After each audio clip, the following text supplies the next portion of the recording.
Sa gawain ito ay walang ibang tinataas kundi ang ating Panginoon Jesucristo. Okay, so welcome po sa gawain ng Panginoon. Ayan. Dahil nga na hindi mapipigilan yung mga anak ng Diyos na sumamba. Amen. Dahil ito yung buhay natin. Kulang. Amen. Kulang yung linggo o yung isang linggo kapag hindi tayo nagkasama-sama.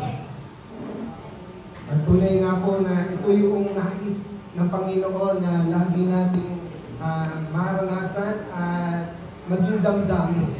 Okay? So last Thursday ay pinagdiwang po natin yung Independence Day. Amen.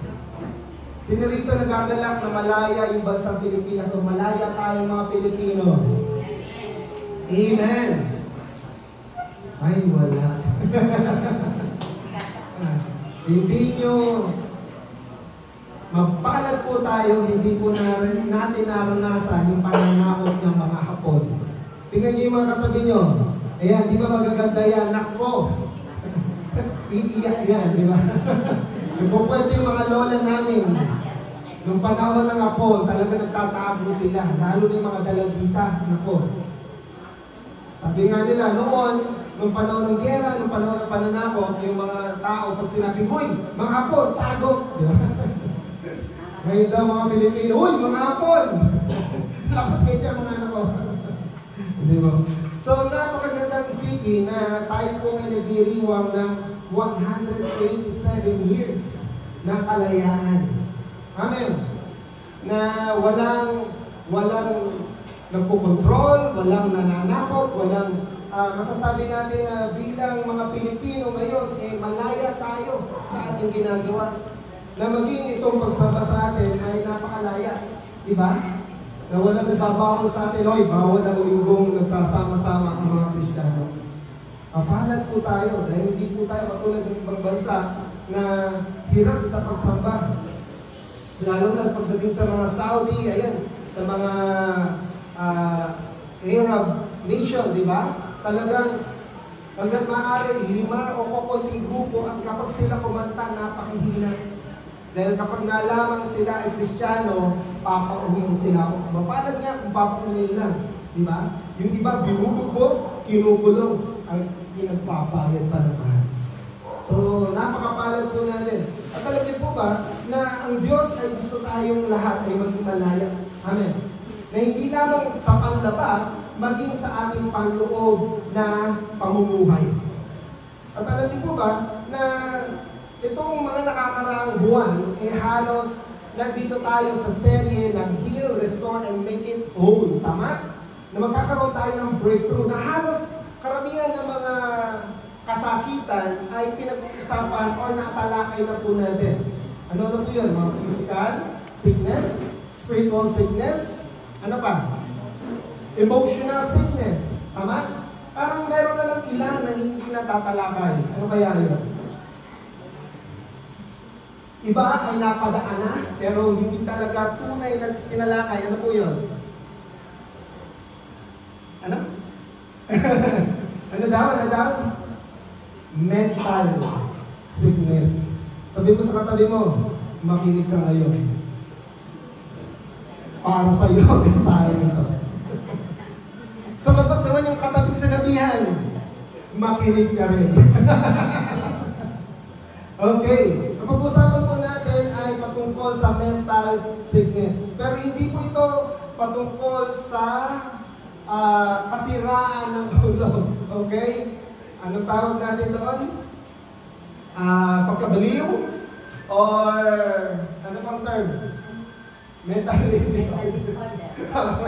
disorder. Kundi, ang pag-usapan po natin ngayon ay tungkol sa kagalingan at kalayaan sa pag-aalala. Okay, sino po rito hindi nag-aalala? Hoy, mga plastic. Baka kanina pa lang, habang pumapasok kayo rito, naku, kamusta kaya yung labahin ko?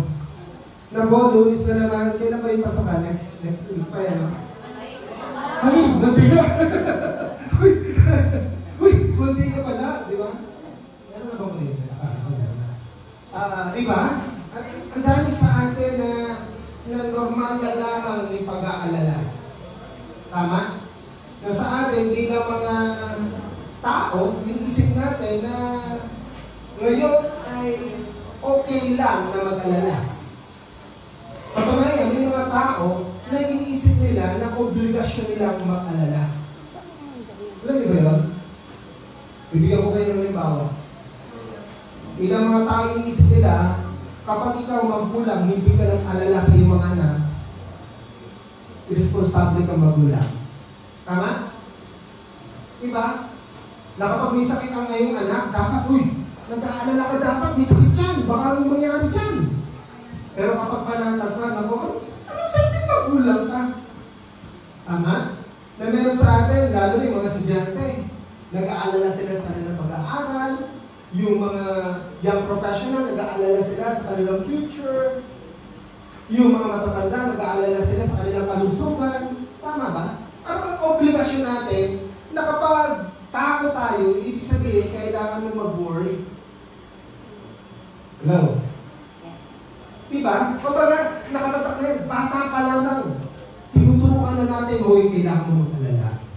Pero sa umagang ito, nais po natin na ang Diyos ay pumilo sa ating mga buhay na ang kagalingan at ang kalayaan ng pag-aalala ay maranasan ng bawat isa. Amen.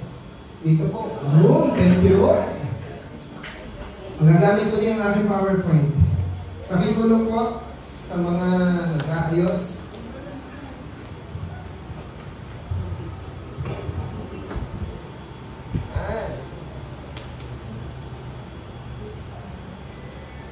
Ito no, hindi tayo kailangan mag-alala, magkakakuryente din pala, no? Video pa. Tama? Maganda talaga yung pinel po, tama sa oras. Sabi mo sa katabi mo, dapat ikaw din.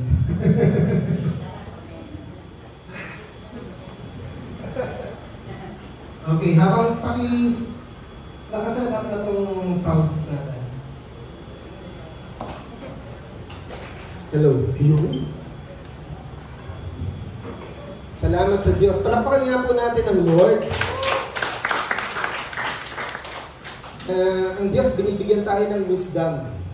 Diba? Paminsan may mga bagay talaga na kailangan mong paghandaan. Okay? Pero hindi mo kailangan mag-alala doon sa mga bagay na yan. Nasaan na tayo? Bakit tayo nito?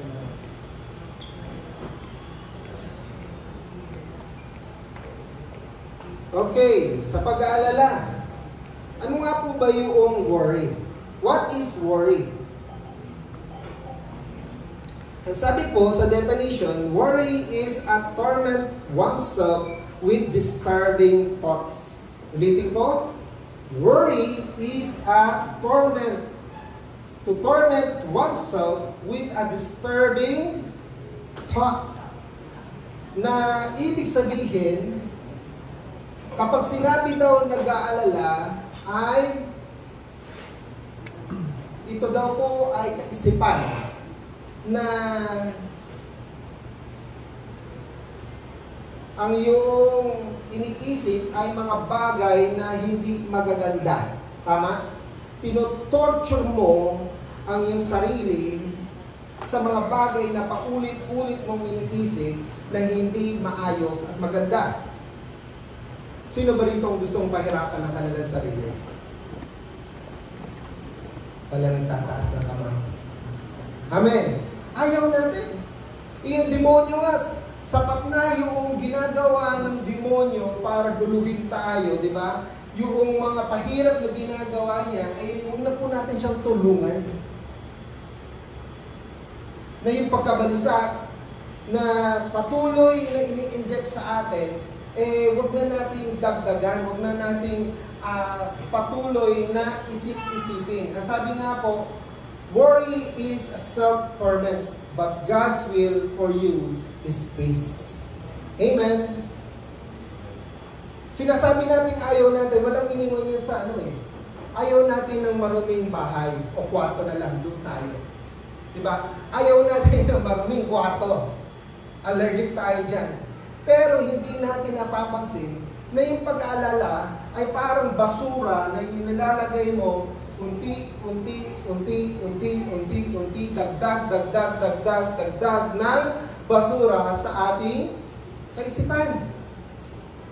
At ang totoo ay hindi plano ng Diyos na dalhin mo yung pasanin mo sa buhay na mag-isa. Amen. Ngunit napakaraming tao na pagising pa lamang sa umaga, ito na. Hello? Diba? Ngayon, lalo na, magpapasok ka na. Alam niyo po ba, si Avery mag-aaral na rin. Pero wala pa ho siyang notebook, wala pa siyang gamit. Uniform lang, na-excites kasi si Asen, kaya namili kami ng uniform.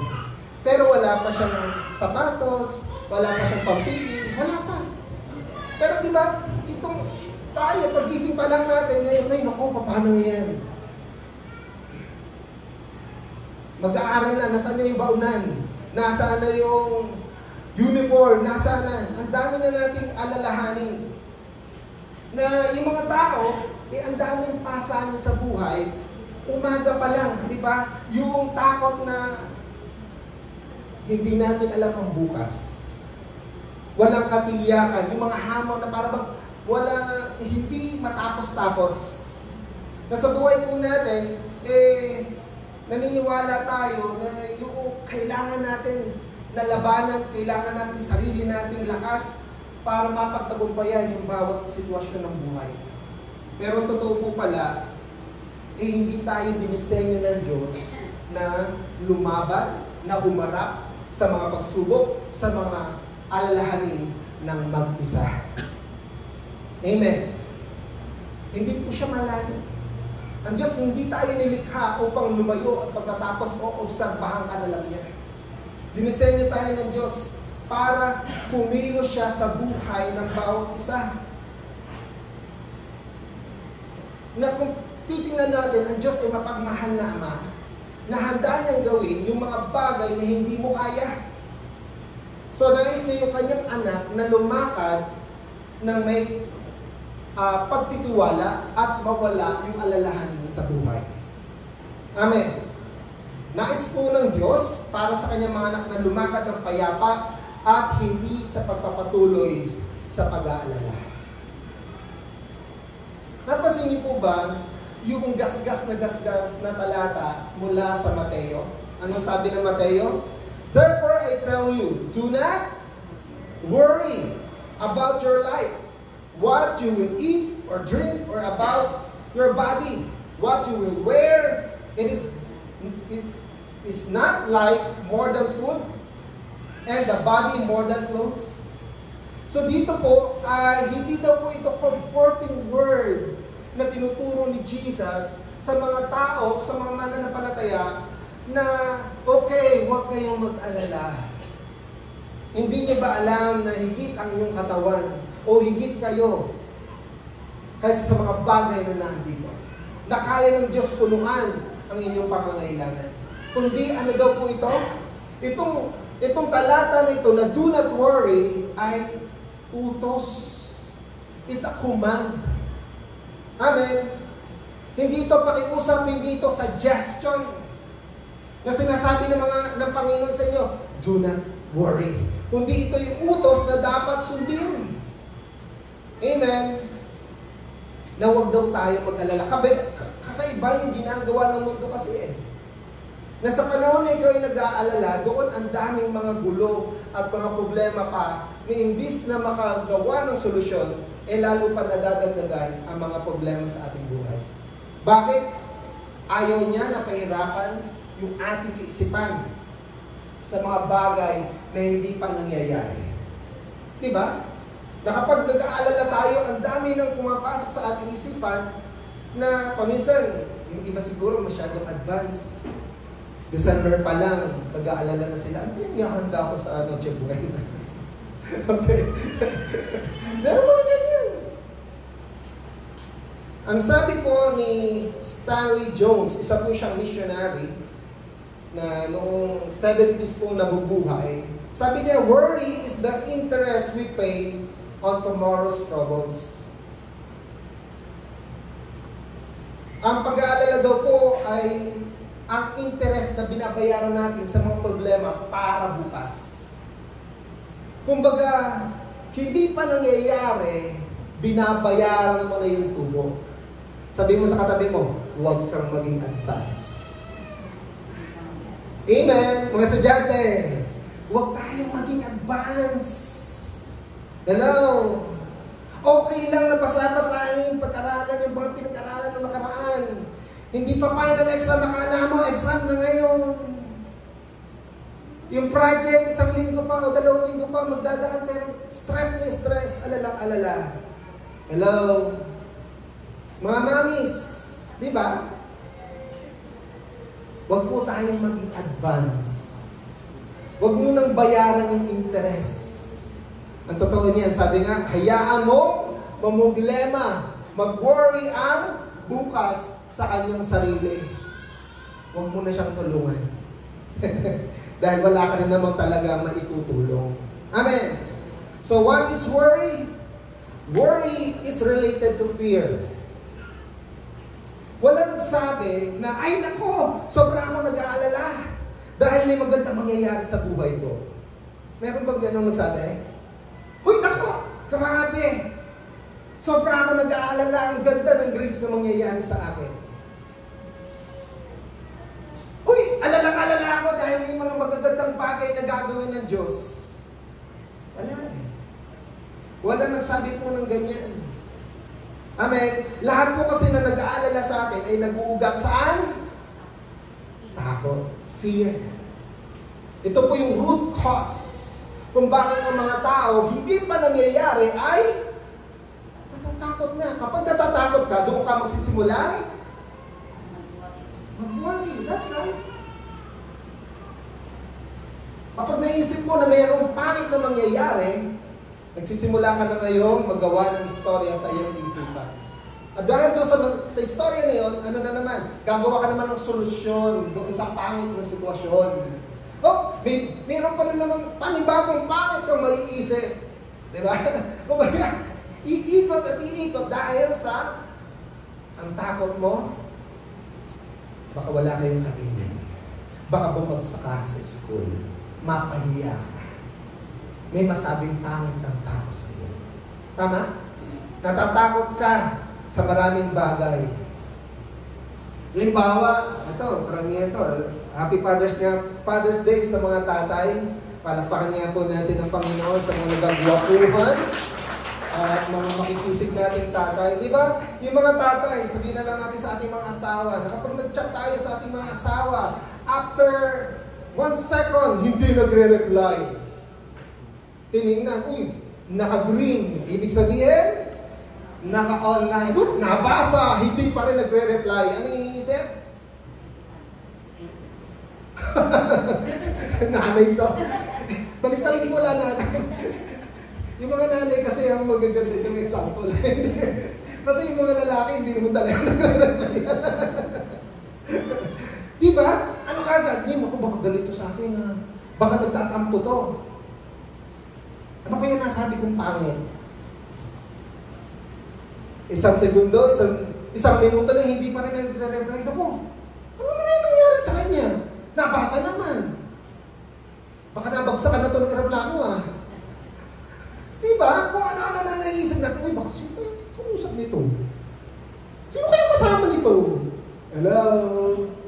Ang dami na kagad na pumapasok sa ating isipan na yung pag-aalala dahil sa takot na posible itong mangyari. Pero tandaan po natin, sabi nga po, faith is believing what we cannot see to come to pass. So yung pananampalataya, ano daw po? Sa mga nag-aaral ng PX3. Diba? Ngayon, ito po yung topic natin about faith. From ano daw? Weakness to strength. Gusto ng Diyos na lumakas. Mag-develop pa yung ating pananampalataya. Pero ano ba yung pananampalataya? Faith is believing what we cannot see to come to pass. Ang pananampalataya ay paniniwala sa mga hindi natin nakikita na mangyayari. Sabi nga ng Hebrews 11:1. Diba? Now faith is the substance of things hoped for. Yung mga inaasahan mo. Ito yung evidence na mga bagay na hindi nakikita, pero magaganap. Pero, pansinin po natin, fear is believing what we cannot see to come to pass. Pastor, totoo nga ba yan? Totoo nga ba yan? Diba? Bakit parang meron bang pagkakaiba? Diba? Bakit ka natatakot? Bakit ka nag-aalala? Kasi iniisip mo ito yung pwedeng mangyari. Ang pagkakaiba lang daw ng dalawa ay kung ano ang iyong focus. Hello? Diba? Pareho sila eh. It's like they're the same, but the difference is what your focus is on. Saan nakatuon ang iyong focus? Sa pangit bang mangyayari o doon sa pwedeng mangyaring maganda na gagawin ng Diyos?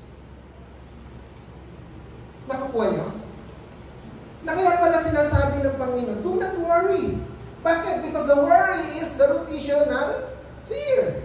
Na every time that you fear, nawawala yung faith.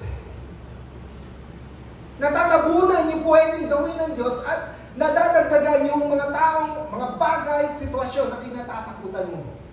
Amen. Sabi, fear directs our attention to the past or to the future based on what we believe will happen in a negative way. Kaya bakit tayo nag-aalala doon sa ating pag-aaral? Kasi iniisip mo, baka makapahiya ako, baka bumagsak ako, baka bumaba yung grades ko. Na kapag mababa na ang grades ko, hindi na ako mamahalin ng magulang ko, hindi na ako papansinin ng kaklase ko. Pwede? O baka bumaba ang baon ko. Tama?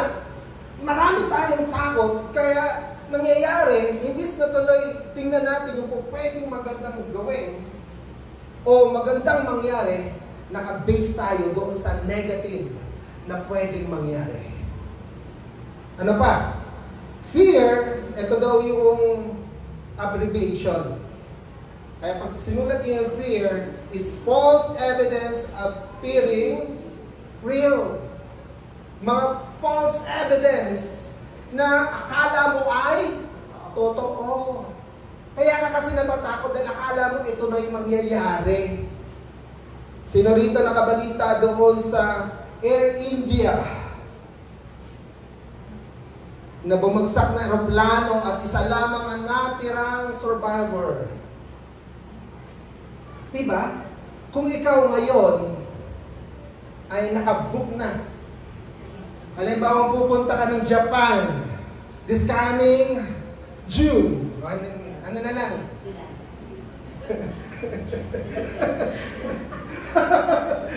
Nakapatuloy ka agad eh, no?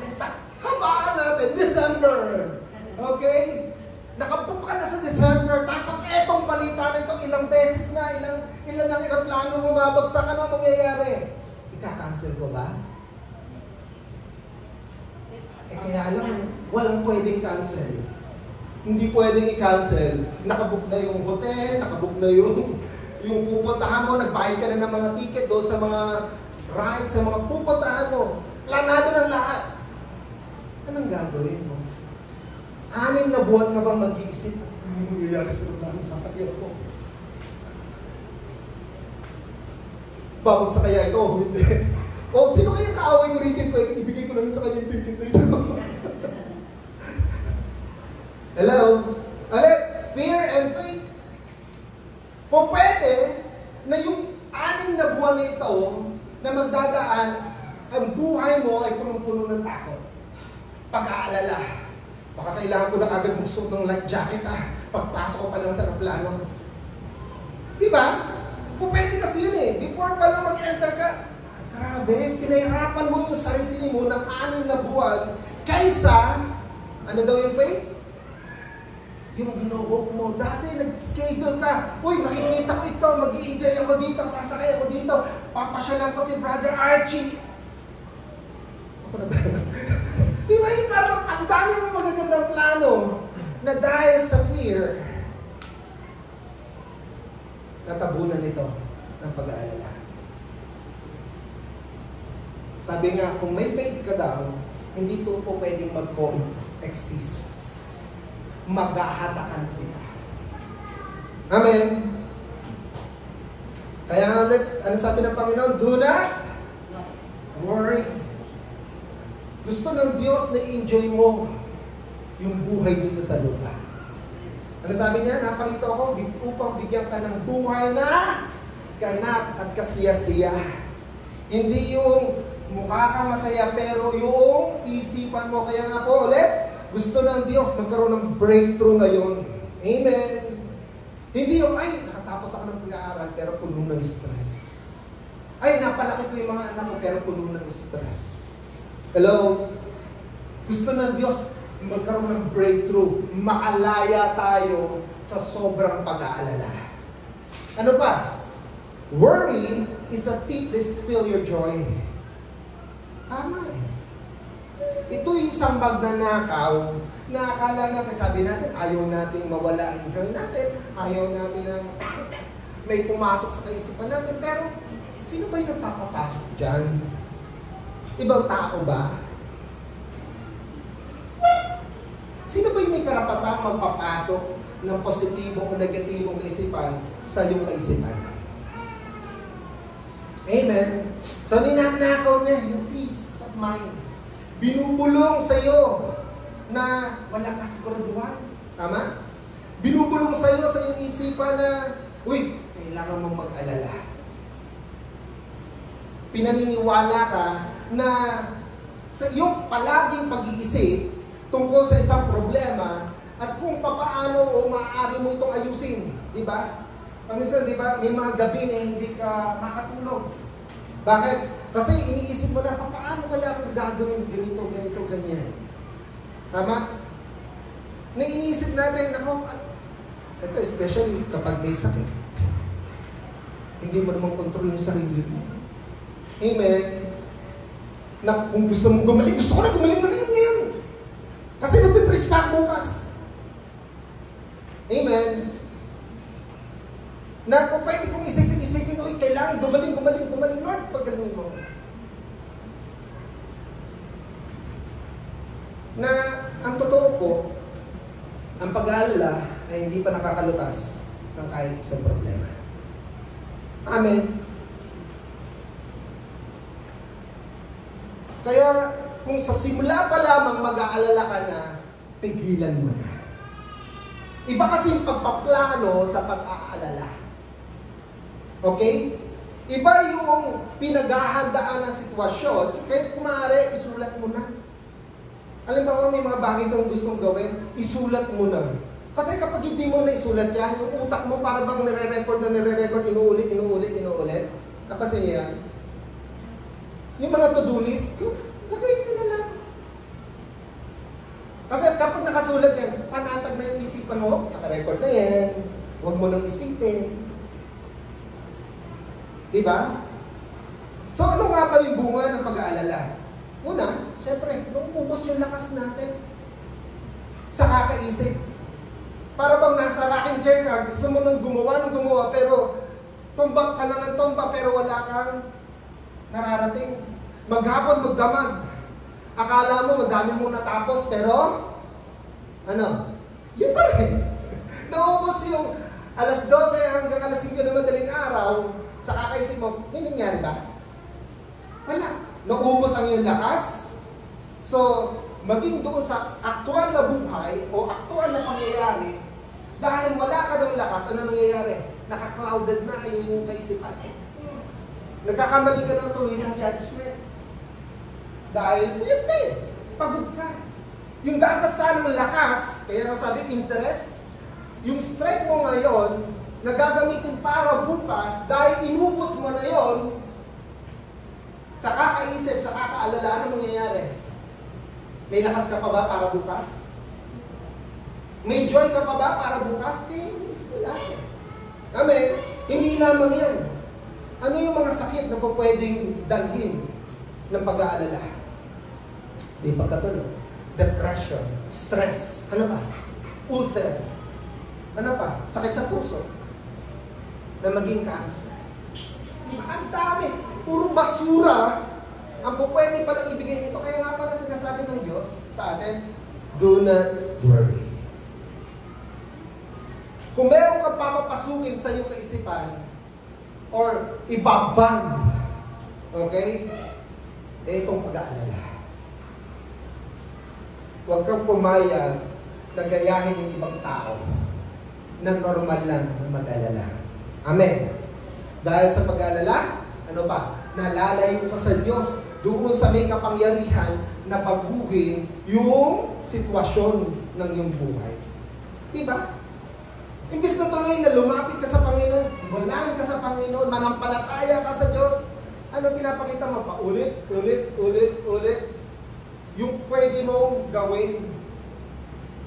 Nawawala tuloy yung focus mo doon sa pwedeng mag-solve ng problema mo. Amen.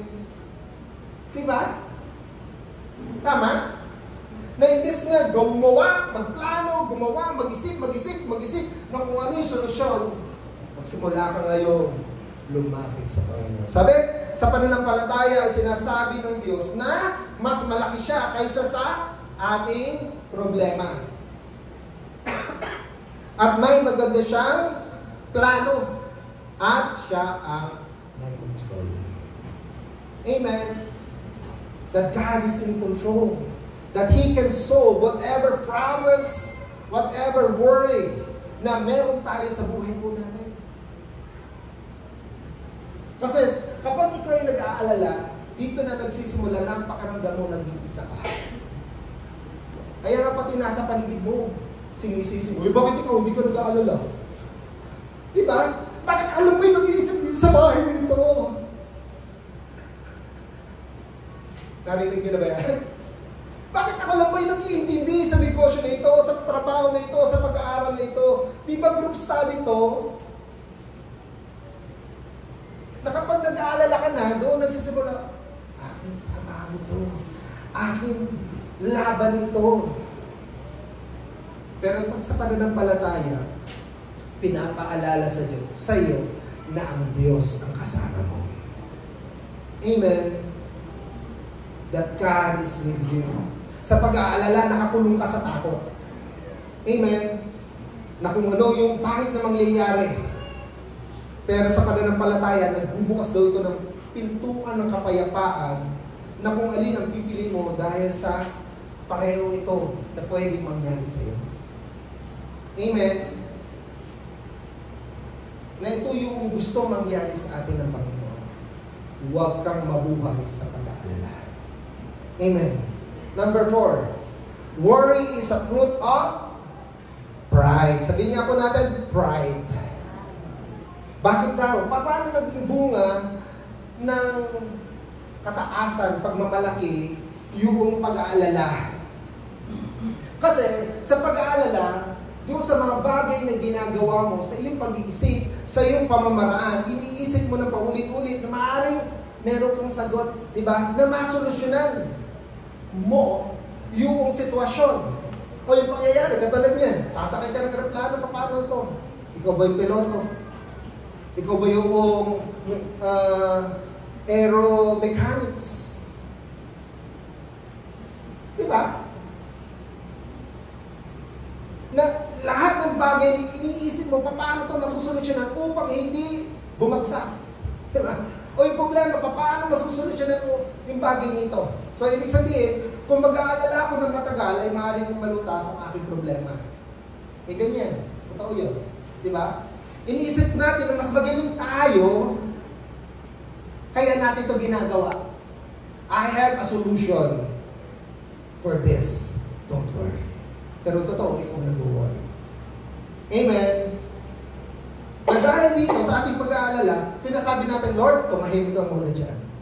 Kaya ko to. Tama ba? Diba? Kaya nga sabi dito sa 1 Peter, humble yourself, therefore, under the mighty hand of God, so that at the proper time, He may exalt you. Humble yourself. Yes! Hindi po tayo matalino. Hindi po ako matalino. Upang patakbuhin yung buhay ko. Diba? Madalas, palpak. Kung di ako tutulungan ng Panginoon, kung di ako sasamahan ng Panginoon, babagsak ako sa pagkakasala. Na kung wala ang Panginoon, hindi ko kaya. Kailangan ko ng tulong ng Panginoon. Ano sabi? Humble yourself therefore. Ito pa ang isa. At the proper time. Diba? Kaya tayo nag-aalala. Gusto kasi natin talaga tayo yung may control. Gusto natin, ayaw natin ng mahuli. Amen. Yung time, gusto natin tayo may hawak ng time. But yung konting bagay na hindi nangyari doon sa time natin, di ba? Iniisip natin na ito yung proper time. Kanina, nag-uusap kami ni Sister Aisel. Doon pala sa Air India. Nakabalik na din. Alam niyo po ba na meron pa ng isang pasahero na estudyante? Nabasa niyo yan? Na hindi pinayagan dahil na late. Diba? Hindi siya pinapasok. So, kung ikaw yun, di ba magtatampo ka? Kailangan ko pumunta. Saan ba sila pupunta?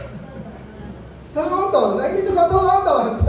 Pero hindi pwede. Diba? Sorry, na late ka. Diba? Kung ikaw yung magmamaktol ka eh.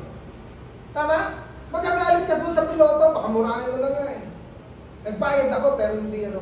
Pero ngayon ang tanong, mas mahalaga ba yung binayad mo kasi sa buhay mo? Katulad ng mensahe ni Pastor Lance, yung end, yung eternity. Diba? Na kung titingnan natin eternity, wow, thank you Lord. Iniligtas mo ako dito sa simpleng bagay na akala ko pangit pero maganda pala. Hindi na totoo eh. Ano sabi? Halos 96% ng ating fear, ng ating worries, hindi nangyayari. Amen! Totoo. Only 4% yung legit. 4%. Pinahirapan mo ang sarili mo, only 4% lang pala yung legit. Tapos yung 96% na yung kinatatakutan mo, pinag-aalalahanan mo sa buhay, pala mangyayari. Takot na takot ka, kabang-kaba ka, napipigilan ka, ang daming nawasak, ang daming nasirang oras, ninakaw na joy sa buhay mo. Diba? Bakit? Kasi nga, ito eh, yung pride. Nasabi mo kasi sa Lord, hindi ko kailangan tulong. Kaya ko to. Huwag ka muna makialam, ako muna. Tama? Kasi hanggat hindi mo ito ginagawa, hindi mo ito gagawin. Okay? Ano sabi? Kapag ginamol mo yung sarili, lalapit ka sa Diyos. Doon pa lang, pwede mong i-cast all your anxiety because He cares for you. Nais ng Panginoon na bitawan mo na yung matagal mo nang hinahawakan, yung dati mong pasan-pasan na nakabibigat lang at nakakasagabal sa iyong buhay pananampalataya. Ang tanong, ano ba yung key sa freedom? Pinag-usapan natin kanina na gusto ng Diyos na tayo maghimalaya. Amen. Gumaling at lumaya sa pag-aalala. The key to your freedom is not found in more control, more planning, or more worrying.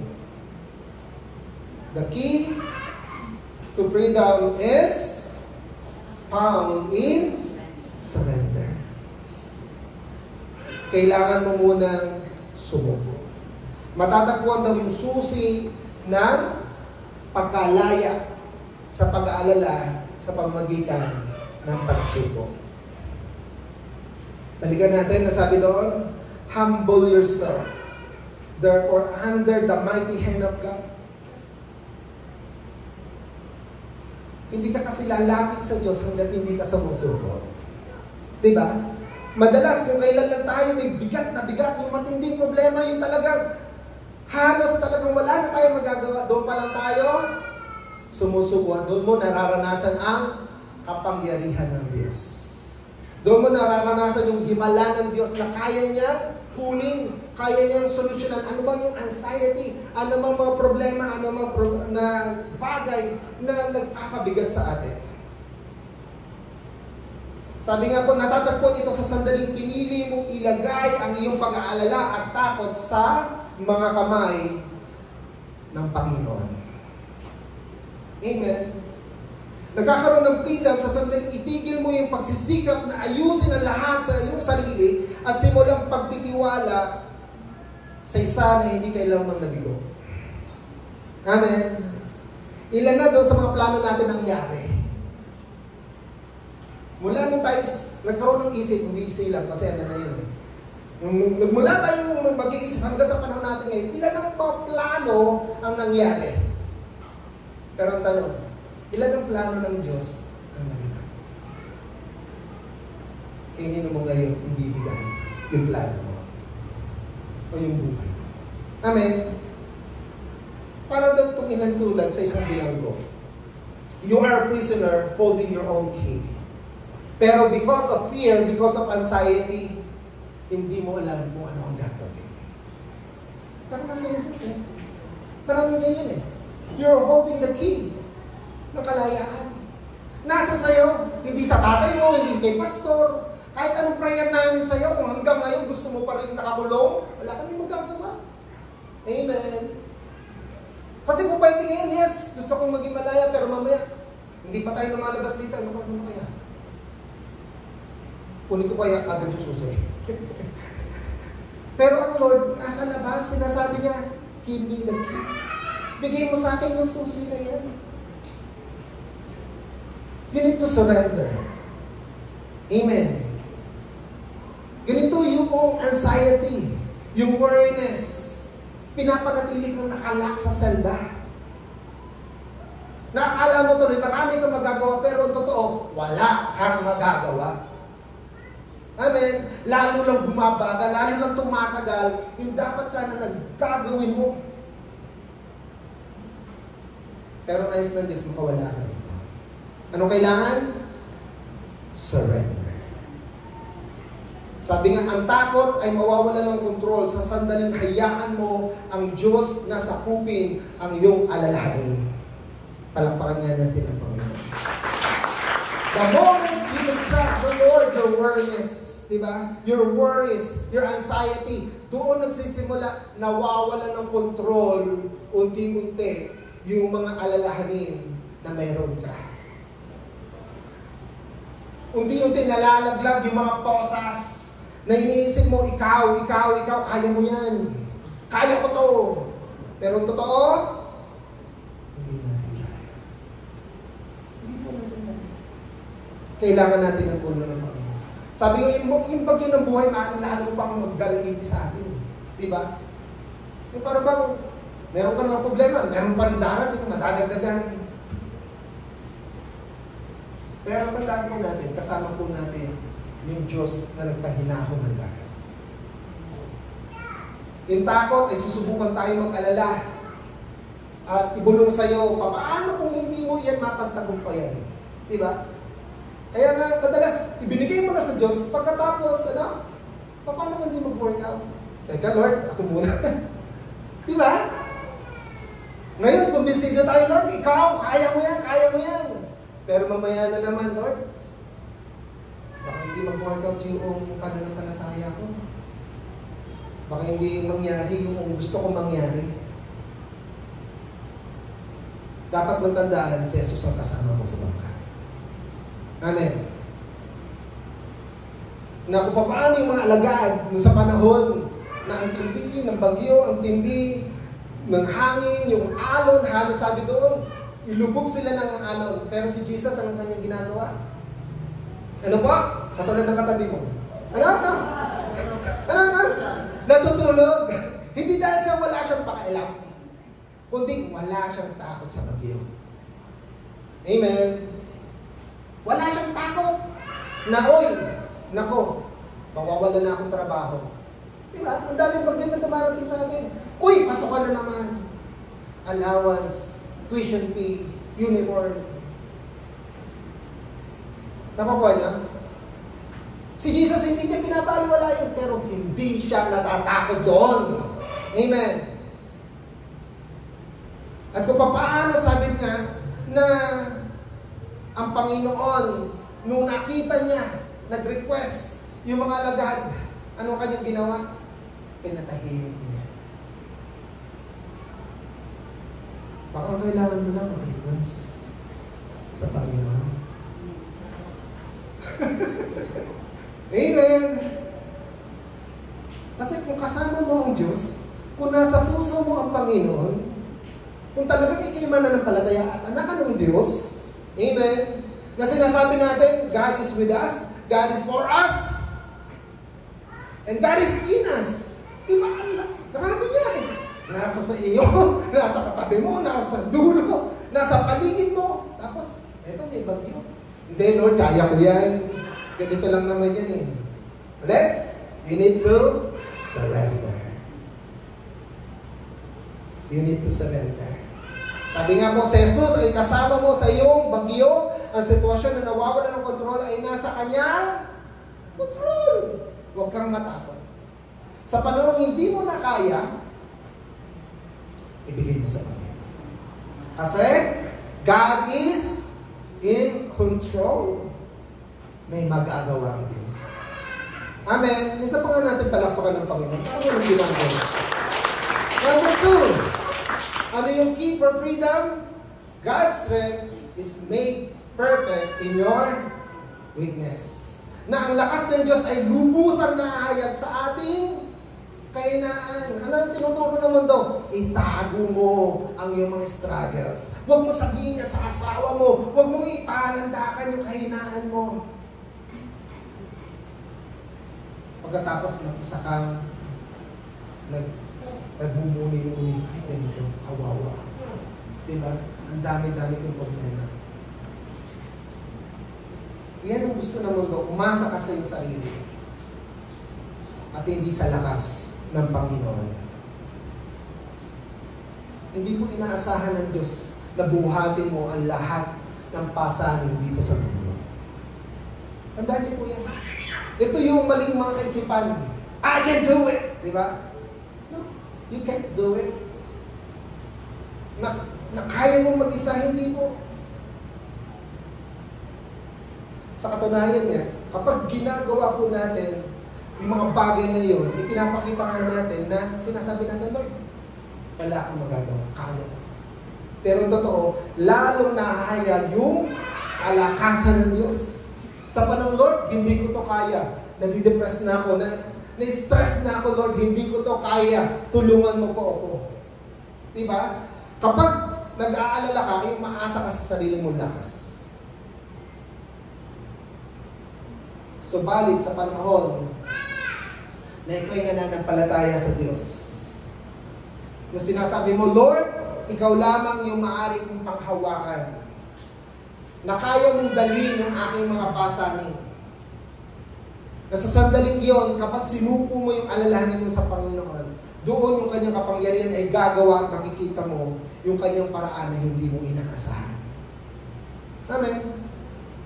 Diba? Balikan natin yung estudyante. Diba parang kung ikaw yun talaga sasabihin mo, Lord, bakit ganito? Hindi natin kaparaanan yun. Kaparaanan ng Diyos yun. Amen? Kung alam mo na ang Diyos ang may control, ang hawak mo. Kung alam mo na doon sa kahinaan mo, lalong mahayag yung kalakasan ng Diyos, umamin ka na. Amen? Sabi mo nga sa katabi mo, uy, umamin ka na daw. Bakit? Pasanin niyo po, kung pag-aaralan natin yung Biblia, yung mga kwento sa Bible, di ba? Sabi doon, hindi pinipili ng Diyos yung mga pinakamalalakas, pinakamatatalino, o may kakayanan. Tama? Right? Na doon yung mga strong, yung mga brilliant. Pinipili niya yung mga mahihina sa mata ng mga tao. Upang ano daw? Yung kanyang kaluwalhatian ay maaaring magliwanag sa kanila. Kasi hindi na mahayag yung kabutihan ng Diyos, yung kapangyarihan ng Diyos kung matalino sila. Di ba? Parang yan, sino yung mayaman ngayon? Si Yun. Diba? Kung siya magdodonate na napakalaking halaga, para kaya niya yun eh. Para tulungan tayo sa church natin. Diba, sasabihin mo, hindi yun miracle eh. Kasi kaya niya. Pero yung isang balo, magbibigay ng malaking halaga, na walang kakayanan, diba? Sasabihin mo, wow, that's a miracle. Alam niyo po ba na may nagbigay po sa atin ng 50,000? Hindi ko daw sasabihin ng pangalan. Walang kakayanan nito. Amen. Kalapakan nga po natin ang 50,000 pesos. Meron din nagdonate 100,000 pesos. Diba? Parang sasabihin natin, ito yung mga taong napakasimple ng buhay. Pero doon sa kanilang kahinaan, nahayag yung kapangyarihan ng Diyos. Amen? Diba? Ang Diyos tumawag. Sabi nga po ng pastol upang pabagsakin ang mga higante o mga higante. Tinawag niya yung grupo ng mga mangingisda upang baguhin yung mundo. Amen? Bakit? Kasi nga po, dahil sa kanyang lakas, nahayag yung pagsubok. Amen? Dahil sa nasabi natin, Lord, wala akong kakayanin eh. Kailangan natin ibigay sa Panginoon upang yung lakas niya, yung gagamitin natin ngayon. Amen? Hindi kanya inaasang umasa sa sarili mong lakas. Take note. Hindi ka inaasahan ng Diyos na umasa sa sarili mong karunungan. Hindi ka inaasahan ng Diyos na magtiwala sa iyong sarili. Inaasahan ng Diyos na magtiwala ka sa Kanya. Amen. Upang sa ganun, sa iyong kahinaan, hindi po ito hadlang sa kapangyarihan ng Diyos. Amen. Palakpakan nga po natin ang Panginoon. Na dahil sa aking kahinaan, hindi po ito hadlang sa magagawa ng Diyos. Amen. Na ito yung pagkakataon sa atin para ipakita niya yung kanyang kadakilaan. Para sabihin sa atin, para panoorin natin kung ano yung pwede niyang gawin doon sa buhay natin, sa sitwasyon natin. Ano man ito. Gaano man ka-miserable ito. Gaano man kalala ito. Amen. Yung parang inisip natin, Lord, wala na talaga itong pag-asa. Wala na itong solusyon. Kaya nga sa sinasabi ng Lord, akin na. Amen. Dahil doon sa kahinaan na yan, mahayag yung aking kalwalatian. Amen.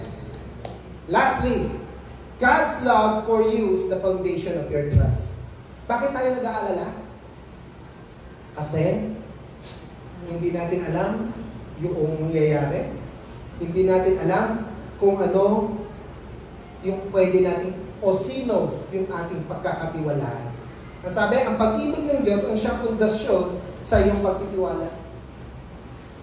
Na kaya tayo nag-aalala, we are nagwo-worry kasi madalas hindi natin alam kung sino pwede nating takbuhan. Madali na yung sinabi ng Bible na in your anxiety or worriness, pray to the Lord. Diba? Yung parang lumapit kayo sa paano nga wala kang tiwala sa Diyos? Paano kung ilalapit sa Diyos? Bakit ka magpe-pray? Hindi mo naman talaga alam na paano ba talaga ako ng Diyos? Diba? Kasi ang totoo talaga dyan, sa puso daw ng bawat pag-alala ay may katanungan. Ano yung mga tanong? Talaga bang nagmamalasakit sa akin ng Diyos? Tama? Talaga bang concern sa akin ng Diyos? Na alam ba talaga ng Diyos yung pinagdadaanan mo? Na kaya niya ba akong kalinain? Kasi kapag hindi natin itong naging malinaw sa ating isipan, hindi tayo lalapit sa Diyos. Tama? Kapag, ito yung karaniwan eh, bakit hindi sila nagtitiwala sa Panginoon? Kasi hindi malinaw sa kanila yung pag-ibig ng Diyos. Kaya naman wala silang pagtitiwala. Kaya naman dahil wala silang pagtitiwala, puno na ngayon sila ng pag-alaala. Mga problema, mga alalahanin, di ba? Na kung papasinin natin, kapag binasa mo yung Genesis to Revelation, ano yung makikita natin sa Lord? Doon sa mga tanong na tinanong ko, ang malakas na sagot na, oo. Kaya kang alagaan ng Panginoon, kaya kang tulungan ng Panginoon, kaya kang sustentuhan ng Panginoon. Hindi ka kakaiba tao sa Diyos. Kung paano nga yung sinabing dinamitan ng Panginoon, yung mga lilis, di ba? Maging si Haring Solomon hindi nakapagsuot.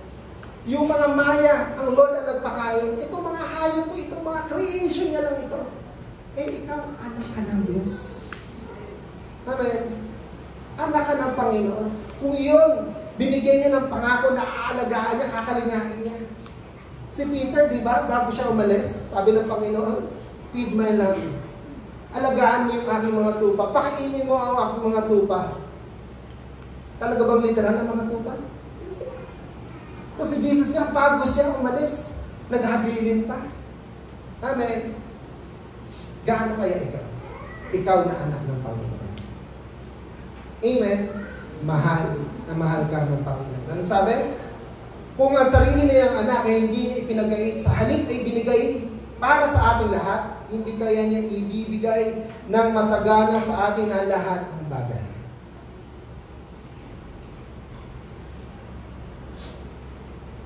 Mga kapatid, do not worry. Concern ang Diyos sa atin. Sabi, yung kaisa-isa, walang reserba na ibigay sa iyo. Concern siya sa iyong pag-aaral, sa iyong future, sa iyong kalusugan. Concern siya sa lahat ng area ng iyong buhay. Maging sa iyong kahinaan. Amen? Amen? Ang sabi nga, yung magagawa mo, gawin mo. Pero hindi mo magagawa, ibigay mo yan sa Diyos. Huwag baliktad ha. Madalas kasi yung hindi natin magagawa, yun yung ginagawa natin. Tapos yung pwede natin gawin, hindi naman natin ginagawa. Totoo. Amen. Madalas ganun. Yung dapat mo sanang ginagawa, na kahit may problema ka, wala kang problema, gawin mo pa rin na parang walang problema. Upang sa ganon, kapag binigay na ng Diyos yung solusyon, natapos mo na yung lahat. Kasi may bahagi ka, may responsibilidad ka dapat gawin. Amen. Pasanin niyo, sino nakakakilala rito?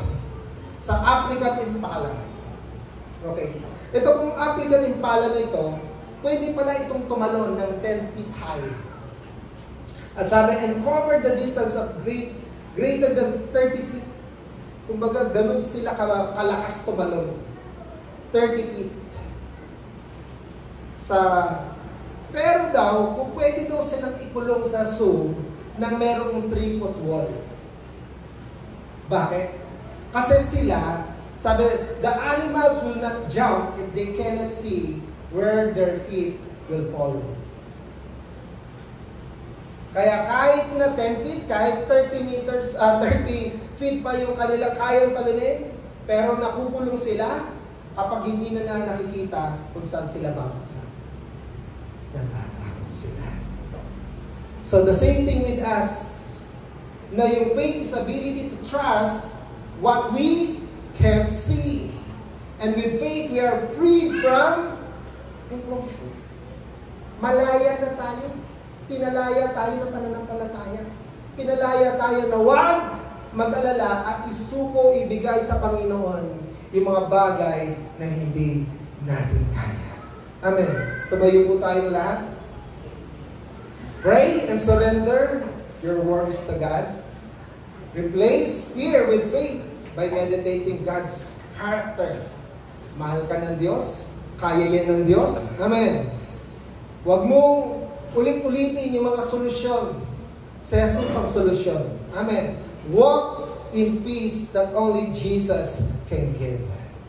Bago tayo umuwi, okay, ibaon po natin ito sa isipan natin. Kung magsisimula ka ngayon mag-alala, lagyan mo ng stop sign. Oh, tigil muna. Lord, ano yung gusto mong mangyari? Diba mahal mo ako? Diba dito sa kahinaan ko kaya mo gawin? Pwede ba natin awitin yung kalinang ginamit? yung worship. Tama-tama po ito. Salamat. Sabi nga, with thanksgiving and gratitude, ngayon pa lamang, magpasalamat ka na sa Diyos. Amen? Sasabihin mo, Pastor, hindi ko pa po nakikita yung solusyon. Hindi ko pa po nakikita yung sagot. Ano ulit yung faith? Pagtitiwala, umaasa na, alam niyo po ito true to life story. Si Abri, marunong na mag-pray ngayon yan. Nagpe-pray na siya sa pagkain. Pagkatapos, nung nalaman may sakit ako, kasi sabi ko, I have a boo-boo. So, silang dalawa yung magkasama matulog ni Aisel sa kwarto.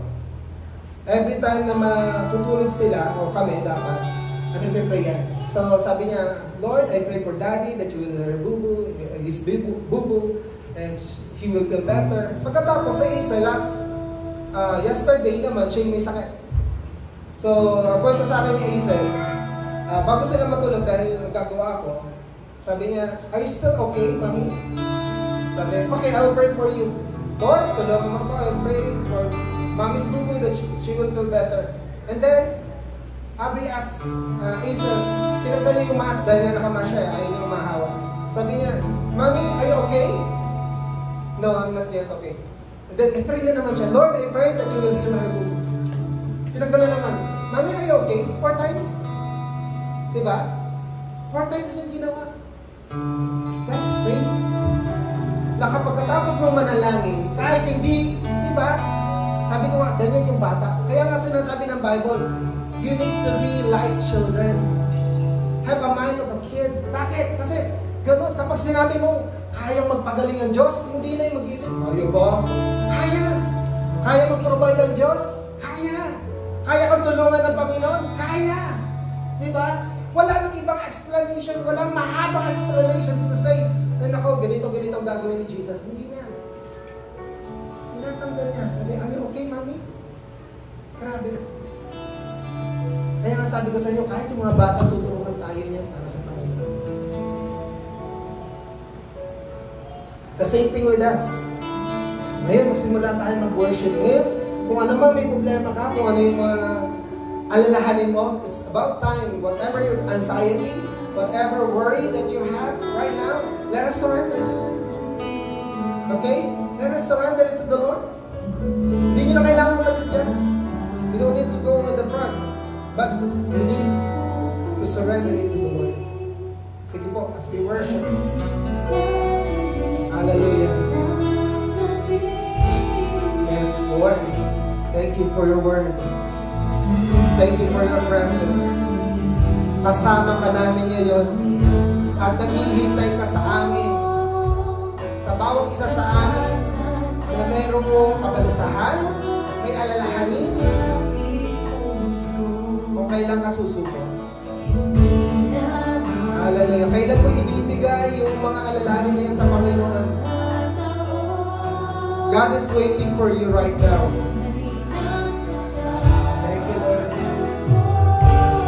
Hallelujah. Yes.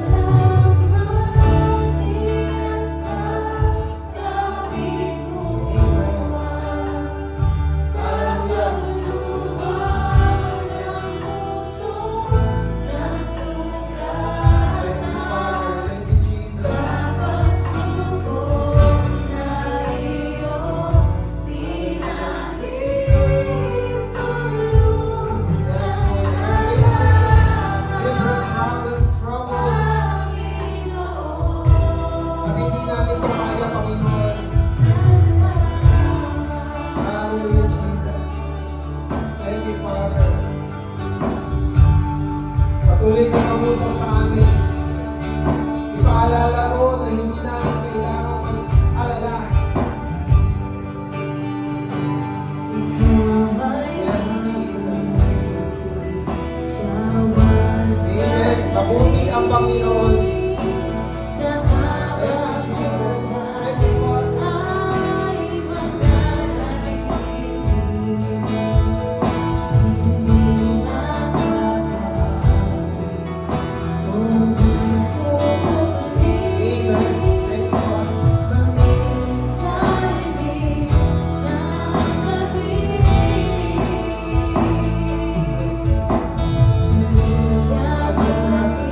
magpatupad sa iyong mga pangako na tinutupad mo anumang mga bagay na iyong pinangako sa amin.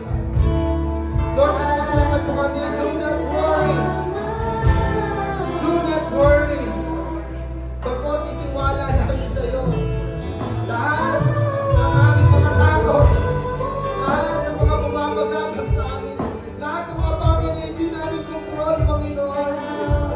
Lord, sinusuko namin sa iyo ang aming bukas, ang aming mga pangarap, Panginoon. Lord, we surrender, Lord God, everything, all of it, Lord God, dahil wala kaming magagawa. With our own strength, with our own wisdom, we are nothing. We are destined to fail. But because you are waiting for us, but because you are there for us, your strength is enough. Your wisdom is enough. Ang pamamaraan mo'y sapat para kami magtagumpay. Para kami lumakad na may katagumpayan at walang dala-dalang kaligatan. Lord, ipapalit po namin ang aming mga takot sa pananampalatayang pinagkakaloob mo. Come and follow me, sabi mo sa akin. Come and follow me. Come and follow me. Tulungan mo kami ang aming mga paa patungo sa iyo. Tulungan mo kami patuloy na aasa, nagtitiwala, pakahawakan ang iyong pag-ibig. Hallelujah. Thank you, Father. May ginagawa ka ngayon sa buhay ng mga tao naririto. May ginagawa ka ngayon sa mga nakikinig, Panginoon, ng iyong salita. Ang sabi mo, hindi mo ayaang mawala ng saysay ang bawat salita, Panginoon. May tinutulungan ka ngayon. May pinapalaya ka ngayon, Panginoon. Salamat po. Salamat sa kalayaan. Salamat po, O Diyos. Hindi kami nag-iisa. Salamat po ngayon. Sige po, mga kapatid, let us express our gratitude, our thanksgiving to the Lord. Ngayon pa lamang pasalamatan mo na ang Panginoon. Ngayon pa lamang idiklara mo na may ginawa na ang Diyos at gagawin sa buhay mo. Ano bang alalahanin yan? Ano bang problema yan? Ano bang mga bagay na umaalipin sa iyo na yan? God is here. He wants to set you free. Hallelujah.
ginawa mong lakas, sa ginawa mong solusyon, Panginoon.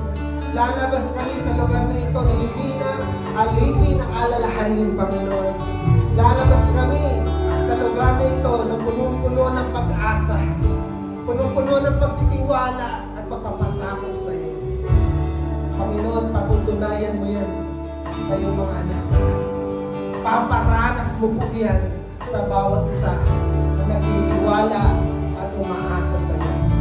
At ang bunga nito, Lord, ay papuri, karangalan sa iyong pangalan, hindi sa amin. Kundi kayo, o Panginoong Diyos, ang siyang mapaparangalan sa aming mga buhay. Kayo ang malulalhati at matatanyag sa aming mga patotoo.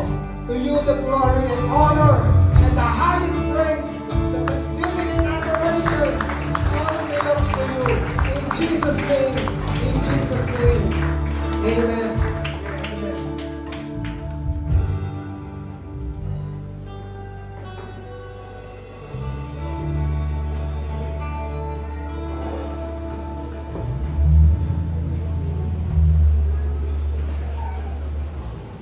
Dadako na po tayo sa pagbibigay. Pwede po natin hawakan yung mga tithes and offering natin. Mag-pray po tayo. Lord God, maraming salamat po sa mga natutunan namin ngayong araw, Lord God. Maraming salamat, Panginoon, na muli kami ay bumabalik sa iyo, Lord God. Muli kami ay nagpupuri sa iyong pangalan, Jesus. Maraming salamat po, Banal na Espiritu, na sinamahan mo kami ngayon. Ang presensya mo, Lord God, ay talaga nararamdaman namin sa umagang ito, Lord God. Panginoon, sa oras na ito, sa oras ng pagbibigay, Lord God, kung nga po ang maghanda sa amin, tulungan nga po kami alisin ng aming mga puso kung kami sa aming sarili ay hindi namin kaya itong gawin, Lord God. Ihanda mo kami, Panginoon, sa pagbibigay na ito, Lord God. Maraming salamat, Ama, dahil sa pagbibigay pa lang nito ay alam namin na kulang pa ito sa mga pagpapala na ibibigay mo sa amin, Panginoon, sa aming kalakasan na natatanggap linggo-linggo, sa bawat araw na pinagpapala mo kami, Lord God, ay kulang pa ito sa mga kalakasan, Panginoon, sa aming hininga, sa aming buhay, Panginoon. Maraming salamat, Lord God, sa mga makukuhang pagbibigay na ito. Mabless pa nga po ang mga gawain mo, Panginoon. Mapalago ba ang iyong iglesia? Maraming salamat, Panginoon. Ito lamang po ang aming samang dalangin. Sa oras na ito, in Jesus' name we pray. Amen.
Bukas po ay meron po tayong kasamahan dito na sa church na ooperahan. Kung kilala niyo po si Sister Renea, siya po yung wife ni Brother Don and mother of ni Grace, and mga kasama po natin.